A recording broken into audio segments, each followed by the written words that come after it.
Hi all, അസ്സലാമലൈക്കും. Welcome back to Silnas kitchen. ഇന്നത്തെ recipe ഒരു കപ്പ് പാലും പഴവും വെച്ചിട്ട് നല്ല ടേസ്റ്റി ആയിട്ടുള്ള ഒരു വെറൈറ്റി ആയിട്ടുള്ള ഈവനിങ് സ്നാക്സിന്റെ റെസിപ്പിയാണ്. കുട്ടികൾക്കും വലിയവർക്കൊക്കെ ഒരുപോലെ ഇഷ്ടപ്പെടുന്ന നല്ല ടേസ്റ്റി ആയിട്ടുള്ള ഒരു പലഹാരമാണ്. നമ്മുടെ വീട്ടിലേക്ക് പെട്ടെന്നൊരു ഗസ്റ്റ് ഒക്കെ വരികയാണെന്നുണ്ടെങ്കിൽ എളുപ്പം തയ്യാറാക്കി എടുക്കാൻ പറ്റുന്ന ഭയങ്കര സിമ്പിൾ ആയിട്ടുള്ള ഒരു അടിപൊളി പലഹാരമാണ്. അപ്പൊ ഇതെങ്ങനെയാണ് തയ്യാറാക്കുന്നതെന്ന് നോക്കാം. റെസിപ്പിയിലോട്ട് കടക്കുന്നതിന് മുമ്പായി സിൽനാസ് കിച്ചൺ ചാനൽ ആദ്യമായിട്ട് കാണുന്നവരാണെങ്കിൽ പ്ലീസ് ഒന്ന് സബ്സ്ക്രൈബ് ചെയ്തേക്കണേ. ഒപ്പം തന്നെ ഈ വീഡിയോസ് നിങ്ങൾക്ക് ഇഷ്ടപ്പെടുകയാണെങ്കിൽ ഒരു ലൈക്ക് ചെയ്ത് ഷെയർ ചെയ്ത് സപ്പോർട്ട് ചെയ്യാനും മറക്കരുത്. ഇനി നമുക്ക് റെസിപ്പിയിലോട്ട് കടക്കാം. ഇതിനായി ആദ്യം തന്നെ ഞാനിവിടെ 3 നേന്ത്രപ്പഴമാണ് ഇതേപോലെ കട്ട് ചെയ്തെടുത്തിട്ടുള്ളത്. ചെറിയ പഴമായതുകൊണ്ടാണ് 3 നേന്ത്രപ്പഴം എടുത്തിട്ടുള്ളത്. കുറച്ച് വലിയ പഴമാണെന്നുണ്ടെങ്കിൽ 2 എണ്ണമൊക്കെ എടുത്താൽ മതിയാവും. ഞാൻ എടുത്തിട്ടുള്ള ഈ ഒരു പഴത്തിന്റെ കണക്കനുസരിച്ചാണ് ബാക്കിയുള്ള എല്ലാ ഇൻഗ്രീഡിയൻസിന്റെ അളവും പറയുന്നത്. നിങ്ങൾ എത്രയാണോ പഴം എടുക്കുന്നത് അപ്പൊ അതിനനുസരിച്ച് ബാക്കിയുള്ള ഇൻഗ്രീഡിയൻസിന്റെ അളവും കൂട്ടിയും കുറച്ചൊക്കെ എടുക്കേണ്ടതാണ്. ഇനി ഞാനൊരു ബൗളിലേക്ക് 3 കോഴിമുട്ട പൊട്ടിച്ചൊഴിച്ചു കൊടുത്തിട്ടുണ്ട്.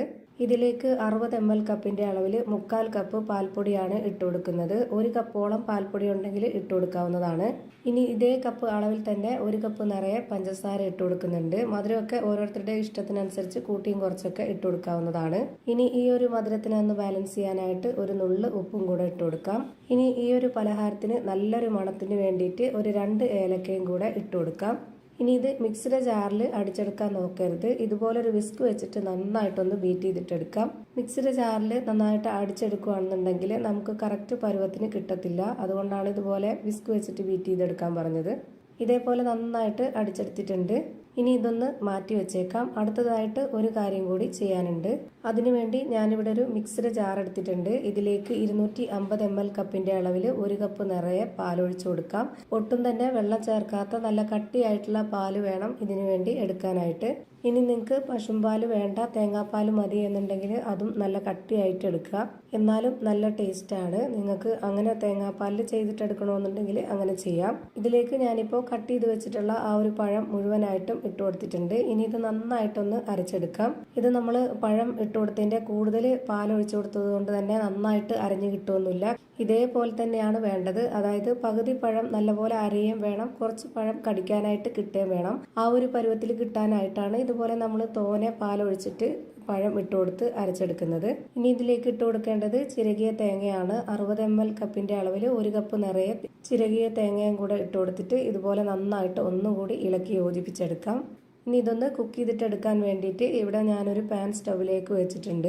ഫ്ലെയിം ഓണാക്കി കൊടുത്തിട്ടില്ല, ഇപ്പോൾ തന്നെ ഓണാക്കി കൊടുക്കണ്ട. ഇതിലേക്ക് കുറച്ച് നെയ്യ് ഒന്ന് ഒഴിച്ചു കൊടുക്കാം. എന്നിട്ട് ഇതുപോലെ ഈ ഒരു പാൻ മുഴുവനായിട്ടും ഒന്ന് സ്പ്രെഡാക്കി കൊടുക്കുന്നുണ്ട്. ഇതിന്റെ സൈഡ് ഭാഗത്തും മുഴുവനായിട്ടും നല്ല പോലെ ഒന്ന് സ്പ്രെഡാക്കുക. പാലും മുട്ടയും പഴമൊക്കെ ആയതുകൊണ്ട് തന്നെ ഇത് നല്ല പോലെ പൊങ്ങി വരും. അപ്പോൾ ഇതിന്റെ നെയ്യില്ലാത്ത ഭാഗമൊക്കെ ഒട്ടിപ്പിടിക്കാൻ സാധ്യതയുണ്ട് ഈ ഒരു പാനിൽ. അതുകൊണ്ടാണ് എല്ലാ ഭാഗത്തേക്കും നന്നായിട്ട് സ്പ്രെഡാക്കി കൊടുക്കാൻ പറഞ്ഞത്. ഇനി ഞാൻ ഇതിലേക്ക് മുഴുവനായിട്ടും ഒഴിച്ചു കൊടുക്കുന്നുണ്ട്. ഇനി ഒരു 10 മിനിറ്റ് മതി നമുക്ക് ഇത് വേവിച്ചെടുക്കാനായിട്ട്. അതിനായിട്ട് ഞാനിവിടെ ഫ്ലെയിം ഓണാക്കി കൊടുത്തതിന് ശേഷം നന്നായി ലോ ഫ്ലെയിമിൽ ഇട്ട് കൊടുത്തതിന് ശേഷം ഇതുപോലൊരു പേപ്പർ വെച്ചിട്ട് അതിന്റെ ഹോളിലൊന്ന് തിരികെ വെച്ച് കൊടുക്കുന്നുണ്ട്. എയർ ടൈറ്റ് ചെയ്ത് വേവിച്ചെടുക്കുകയാണെന്നുണ്ടെങ്കിൽ നല്ലപോലെ പൊങ്ങി വന്ന് അകമൊക്കെ നല്ല രീതിയിൽ വെന്ത് കിട്ടും. ഇപ്പതാ നല്ല പോലെ പൊങ്ങി വന്നിട്ടുണ്ട്. ഈ ഒരു പാനിന്റെ നിറയെ ഉണ്ട് ഇത്. ഈ പൊങ്ങി വന്നിട്ടുള്ളത് 1-2 സെക്കൻഡ് കഴിയുമ്പോൾ തന്നെ അത് താന്നു പോവുകയും ചെയ്യും. അത് കുഴപ്പമൊന്നുമില്ല. അത്രയും കട്ടിയില്ലാത്ത നല്ല പഞ്ഞു പോലൊരു സോഫ്റ്റ് ആയിട്ടുള്ള പലഹാരമാണ്. ഇനി ഇതിന്റെ അകം വെന്തോന്ന് അറിയാനായിട്ട് നിങ്ങളൊരു ടൂത്ത് പിക്ക് കൊണ്ടോ അല്ലെങ്കിൽ ഒരു സ്പൂണിന്റെ ബാക്ക് വശം കൊണ്ടോ നനച്ചതിന് ശേഷം ഒന്ന് കുത്തി കൊടുത്ത് നോക്കുക. അപ്പൊ ഇതിൽ ഒട്ടിപ്പിടിക്കില്ല എന്നുണ്ടെങ്കിൽ അത് നന്നായിട്ട് വെന്ത് കിട്ടിയിട്ടുണ്ട് എന്നാണ്. ഇപ്പൊ ഞാനിത് ഒരു പാത്രത്തിലേക്ക് മാറ്റിയിട്ടുണ്ട്. ഇനി ഇത് നമുക്ക് ഇഷ്ടമുള്ള ഷേപ്പിൽ ആകൃതിയിലൊക്കെ കട്ട് ചെയ്തെടുത്ത് വെച്ചിട്ട് കഴിക്കാവുന്നതാണ്. അപ്പോൾ ഇത് ഭയങ്കര ടേസ്റ്റി ആയിട്ടുള്ള ഒരു വെറൈറ്റി ആയിട്ടുള്ള കിടിലൻ പലഹാരമാണ്. എന്തായാലും നിങ്ങൾക്ക് എല്ലാവർക്കും ഇഷ്ടാവും. ഒരു തവണയെങ്കിലും നിങ്ങൾ ഇതേപോലെ ഒന്ന് ട്രൈ ചെയ്ത് നോക്കുക. ഇത്രയേ ഉള്ളൂ ഇന്നത്തെ വീഡിയോ. വീഡിയോ ഇഷ്ടമായാൽ ലൈക്ക് ചെയ്യാനും കമന്റ് ചെയ്യാനും ഷെയർ ചെയ്യാനും മറക്കരുത്. അതുപോലെ തന്നെ ഞാനിടുന്ന പുതിയ വീഡിയോസ് നോട്ടിഫിക്കേഷനായിട്ട് കിട്ടുന്നതിന് വേണ്ടി സബ്സ്ക്രൈബ് ചെയ്ത് ബെല്ലൈക്കൺ അമർത്തി അതിൽ ഓൾ എന്ന ഓപ്ഷൻ എനേബിൾ ചെയ്ത് കൊടുക്കാനും മറക്കരുത്. പുതിയൊരു വീഡിയോയുമായി വീണ്ടും വരും. Thank you for watching.